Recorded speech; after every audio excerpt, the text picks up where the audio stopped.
মা, মা আজকে আপনি কোর্টে গিয়ে যে প্রহসনটা করলেন তাতে আপনার কি মনে হয়? তাতে কি মুখার্জি পরিবারের মান বাড়লো মা?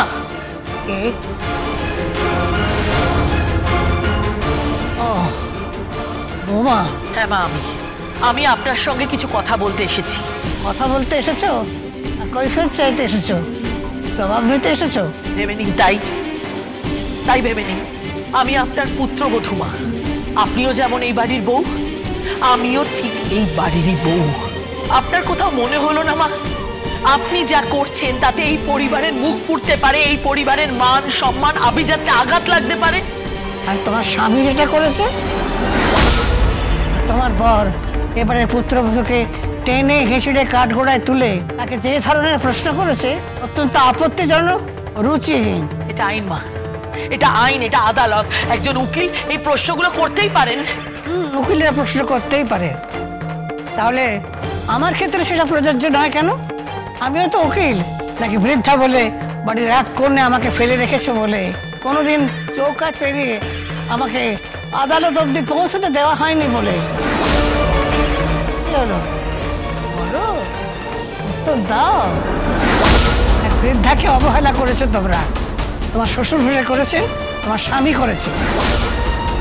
তোমার একটা কথা বলি, অগ্নিজিৎ মুখার্জির বিরুদ্ধে এই কেসে 3 জন রয়েছে। অ্যাডভোকেট গণেশ গাঙ্গুলি, অ্যাডভোকেট গীতা মুখার্জি আর অ্যাডভোকেট ব্রজবালা মুখার্জি।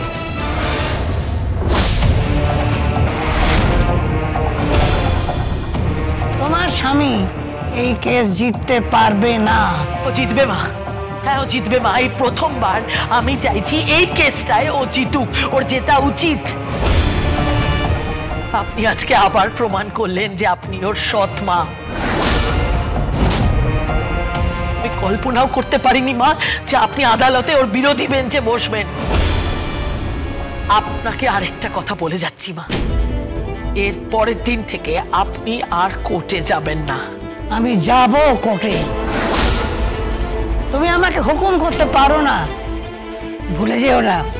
এই পরিবারের আমি বয়োজ্যেষ্ঠা। হতে পারে মা, তবে একটা কথা বলি, এই বুড়ো বয়সে আপনার ভীমরতি ধরেছে মা। হ্যাঁ মা, আপনার সাধারণ জ্ঞান যা ছিল সব লুপ্ত হয়েছে। আপনার আর কোনো সেন্স নেই, আপনার কমন সেন্স চলে গেছে মা। না হলে আপনি আপনার ছেলের বিরুদ্ধে কোর্টে দাঁড়িয়েছেন ওই গীতার পক্ষ হয়ে। আপনার কমন সেন্স সব চলে গেছে। আমি কিন্তু সব শুনেছি মা, সব শুনেছি। জানেন আপনার ছেলে কতটা আপসেট, ও একা চুপচাপ ঘরে বসে আছে। আপসেট আর কি হলো? অপেক্ষা করো, অপেক্ষা করো।